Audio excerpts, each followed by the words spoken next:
नमस्कार दोस्तों, स्वागत है आपका एसी लर्निंग के इस लेटेस्ट वीडियो में। लास्ट टाइम हमने बात करी थी रासायनिक अभिक्रिया एवं समीकरण की। किसकी? रासायनिक अभिक्रिया एवं समीकरण की। तो अपन संयोजन अभिक्रिया तक पहुंच चुके थे।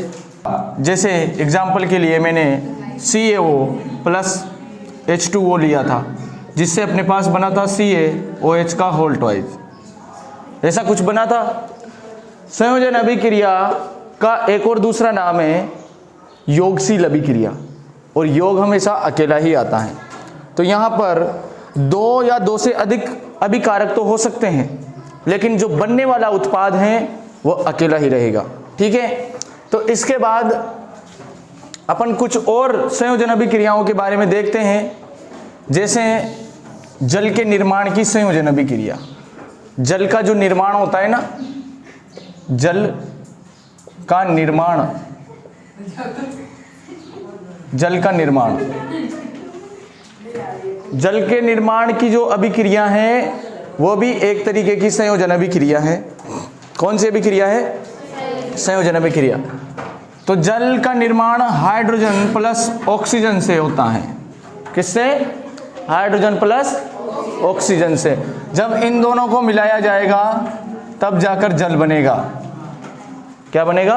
जल। अब क्या ये अभिक्रिया एक संतुलित अभिक्रिया है क्या? नहीं है। इसलिए मुझे यहाँ पर 2 लगाने पड़ेंगे और यहाँ पर भी 2 लगाने पड़ेंगे, अब जाकर ये संतुलित हुई है। संतुलित करने के लिए आपको एक ट्रिक बताई गई है मनोहर नाम से, वो डिस्क्रिप्शन में देखने को मिल जाएगी आपको, आप डिस्क्रिप्शन में जाके देख सकते हैं। उसके बाद देखें दूसरे नंबर की, जो कोयले का दहन होता है। कोयला जानते हो सब, कार्बन, कोयले का दहन, इसकी भी जो क्रिया है वो एक संयोजन अभिक्रिया है। जैसे कार्बन प्लस ऑक्सीजन, कार्बन को जब जलाया जाएगा तो यहां पर CO2 बनेगी। क्या बनेगी? CO2। क्या ये एक संतुलित अभिक्रिया है? ये संतुलित हो रही है या नहीं हो रही है? हो रही है, बिल्कुल हो रही है। उसके बाद तीसरे नंबर पे एक और एग्जांपल देख लेते हैं अपन। सल्फर डाइऑक्साइड का बनना, सल्फर डाइऑक्साइड, सल्फर डाइऑक्साइड का बनना, सल्फर प्लस O2 इनसे मिलकर बनेगा SO2। इस SO2 को ही बोला जाता है सल्फर डाइऑक्साइड। ये जो 3 एग्जाम्पल अपन ने लिए हैं ये अन्य संयोजन अभिक्रिया के एग्जाम्पल हैं। किसके एग्जाम्पल हैं? अन्य संयोजन अभिक्रिया के। लास्ट टाइम हमने संयोजन अभिक्रिया से बनने वाले 2 क्वेश्चन भी देखे थे। ठीक है, तो आप इनको नोट करें। इसके बाद नेक्स्ट अभिक्रिया की तरफ चलेंगे। देखो, ये संयोजन अभिक्रिया की बात हुई। इसके बाद नेक्स्ट रिएक्शन आती है वियोजन अभिक्रिया। इसको रब कर रहा हूं मैं, वियोजन अभिक्रिया। वियोजन अभिक्रिया का एक और नाम है, आप इसको अपघटन अभिक्रिया भी बोल सकते हैं। दूसरे नंबर पे वियोजन या फिर अपघटन, अपघटन अभिक्रिया। देखो, अपघटन का मतलब होता है टूटना। क्या? टूटना। जिस प्रकार से संयोजन अभिक्रिया अभी जस्ट अपन देख के आए, जिसमें अपन ने देखा कि 2 या 2 से अधिक क्रियाकारक एक एकल उत्पाद का निर्माण कर रहे हैं। अब यहां पर उसका बिल्कुल उल्टा हो जाता है। एक अकेला अभिकारक 2 या 2 से अधिक उत्पादों में टूट जाता है या अपघटित हो जाता है। तो इसकी डेफिनेशन आप लिख सकते हैं। डेफिनेशन लिखें इस अभिक्रिया में, इसकी डेफिनेशन लिखें। इस अभिक्रिया में, इस अभिक्रिया में, अभिक्रिया में एक एकल अभिकारक, एक एकल अभिकारक, एक एकल अभिकारक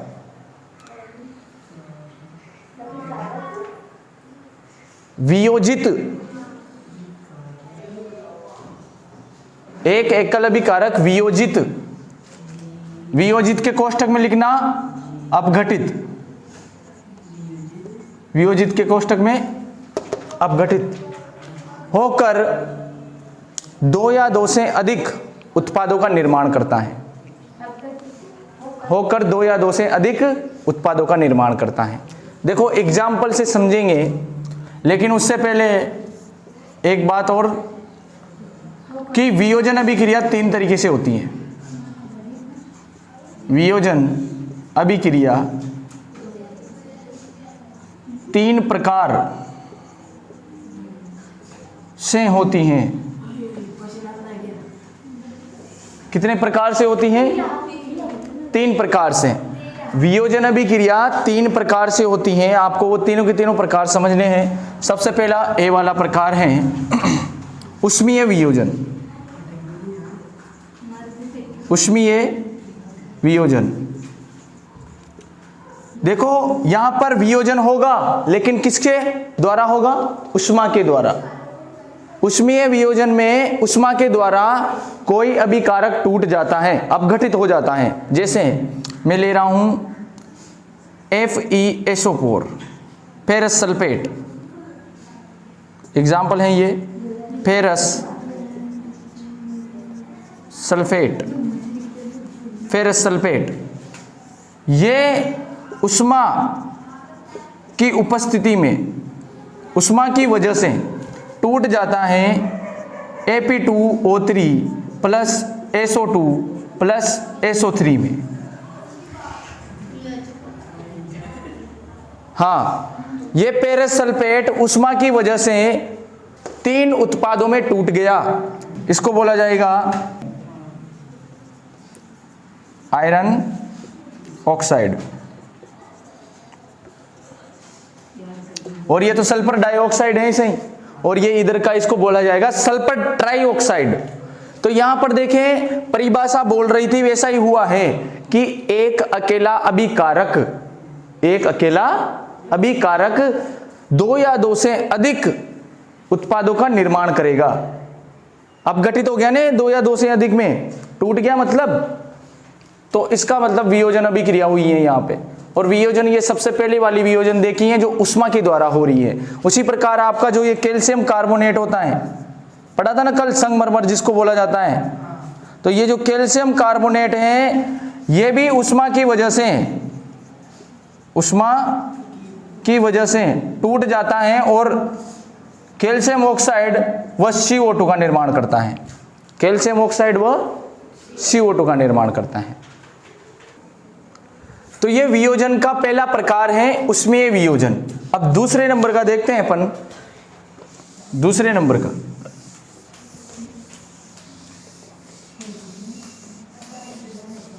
दूसरे नंबर की वियोजन अभिक्रिया है तापीय वियोजन। बी भी लिख सकता हूं मैं, इसको बी लिखेंगे, तापीय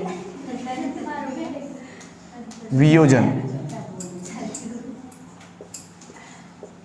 कौन सा वियोजन? तापीय वियोजन। देखो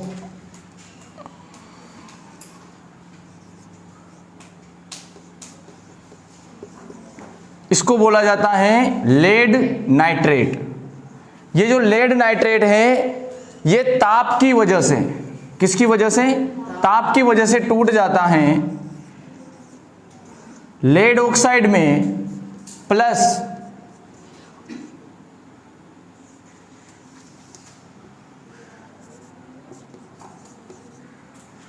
नाइट्रोजन डाइऑक्साइड व ऑक्सीजन में। इसको बोला जाएगा लेड ऑक्साइड, और इसको बोला जाएगा नाइट्रोजन डाइऑक्साइड, और यह है आपका लेड नाइट्रेट। देखो भाई, क्या ये अभिक्रिया संतुलित है? नहीं है। यह अभिक्रिया संतुलित होगी अब संतुलित है। ये संतुलित करने का मतलब क्या होता है? इधर की चीजें इधर भी बराबर ही होनी चाहिए, है ना, दोनों तरफ बराबर मामला चलना चाहिए। तो ये यहां पर आपको तापीय वियोजन देखने को मिलेगा। उसके बाद सी नंबर पे अपन देखेंगे प्रकाशीय वियोजन। प्रकाशीय वियोजन, देखो यहां से क्वेश्चन बनता है प्रकाशीय वियोजन, इस जगह से क्वेश्चन बनेगा। अगर ताप के द्वारा वियोजन हो रहा है तो वो तापीय वियोजन, उष्मा के द्वारा वियोजन हो रहा है तो उष्मीय वियोजन, और अगर प्रकाश के द्वारा वियोजन हो रहा है तो प्रकाशीय वियोजन। जैसे AgCl सिल्वर क्लोराइड को अगर सूर्य के प्रकाश में खुला छोड़ दिया जाए, सूर्य का प्रकाश, तो ये दो टुकड़ों में टूट जाता है, एक तो Ag प्लस Cl2, इन दो टुकड़ों में ये टूट जाता है। उसी प्रकार अगर सिल्वर ब्रोमाइड को सूर्य के प्रकाश में रखा जाए तो ये भी दो टुकड़ों में टूट जाता है, silver plus bromine, silver plus bromine. अब यहां पर जो ये सिल्वर ब्रोमाइड नाम आया है ना, सिल्वर ब्रोमाइड, इस सिल्वर ब्रोमाइड का उपयोग श्याम श्वेत फोटोग्राफी में किया जाता है। किसमें किया जाता है?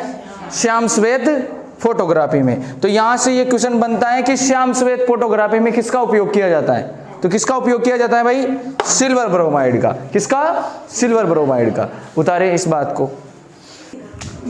हाँ, तो यहां पर देखो भाई, ये सिल्वर ब्रोमाइड को अगर सूर्य के प्रकाश में खुला रख दिया जाए तो ये दो चीजों में टूट जाता है, सिल्वर प्लस ब्रोमीन, इन दोनों में। ठीक है, अब यहां आप नोट लगा के एक लाइन लिख सकते हैं, लिखें,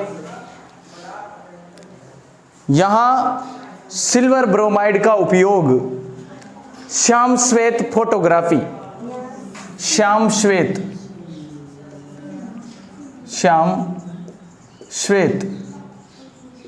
फोटोग्राफी, श्याम श्वेत फोटोग्राफी में किया जाता है। श्याम श्वेत फोटोग्राफी में किया जाता है। यहां सिल्वर ब्रोमाइड का उपयोग श्याम श्वेत फोटोग्राफी में किया जाता है। इसी के साथ एक और लाइन लिख ले, ये जो आपका सिल्वर क्लोराइड है AgCl, सिल्वर क्लोराइड, ये सूर्य के प्रकाश में धूसर रंग का हो जाता है। धूसर,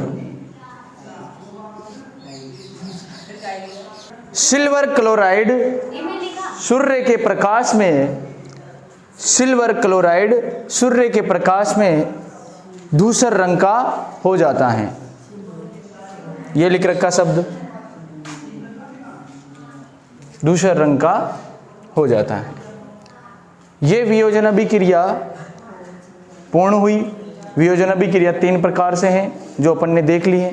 ठीक है, देखो अब इसके बाद हम एक प्रयोग देखते हैं। आप टॉपिक डाल सकते हैं जल का विद्युत अपघटन, जल का विद्युत अपघटन, विद्युत अपघटन।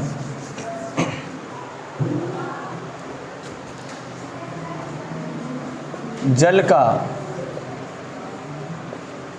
विद्युत अपघटन,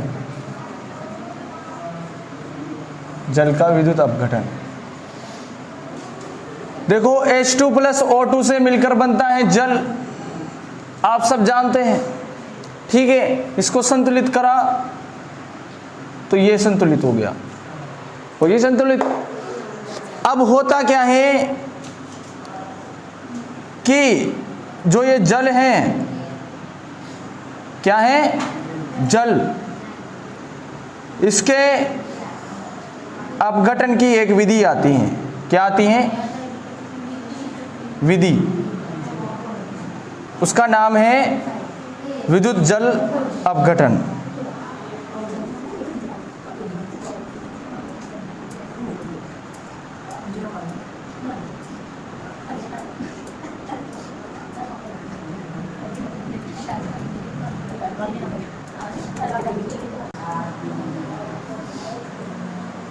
देखो यहाँ पर 6 वोल्ट की एक बैटरी लगी हुई है। क्या? 6 वोल्ट की एक बैटरी लगी हुई है और यहाँ पर मैंने बीच में एक स्विच भी लगाया हुआ है। क्या लगाया हुआ है? स्विच। इसमें थोड़ा सा अपन ने पानी भरा है, थोड़ा सा है कि ये पानी भरा हुआ है इसमें H2O, और इस पानी में कुछ बूंदें, इस पानी में कुछ बूंदें H2SO4 मतलब सल्फ्यूरिक अम्ल, सल्फ्यूरिक अम्ल की डाली है। किसकी डाली है? सल्फ्यूरिक अम्ल की। जब मैं इस स्विच को चालू करूंगा तो यहां पर कुछ बुलबुले दिखाई देंगे। क्या दिखाई देंगे? बुलबुले दिखाई देंगे। और ये है नेगेटिव वाला और ये है पॉजिटिव वाला। पॉजिटिव को क्या बोलते हैं? पॉजिटिव को क्या बोलते हैं? और नेगेटिव को कैथोड। तो यहां पर जो ये कैथोड है, इस कैथोड पर बुलबुले दिखाई देते हैं। क्या दिखाई देते हैं? बुलबुले। और वो बुलबुले H2 गैस के होते हैं। कौन सी गैस के होते हैं? H2 gas. तो यहाँ इस प्रयोग से हमें यह पता लगता है कि H2 गैस O2 से हल्की होती हैं। क्या होती हैं? हल्की होती हैं।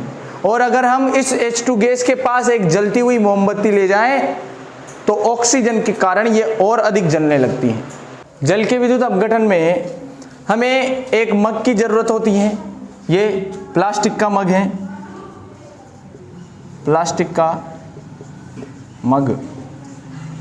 इसमें 2 छेद करे हैं इसकी ताली अपन ने, और 2 इलेक्ट्रोड भी लगाए हैं। इलेक्ट्रोड,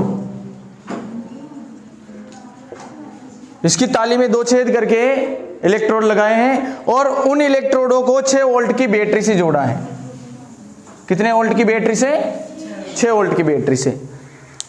अब इसमें कुछ मात्रा में अपन ने जल भरा है और H2SO4 की कुछ बूंदें भी डाली हैं। H2SO4 की कुछ बूंदें।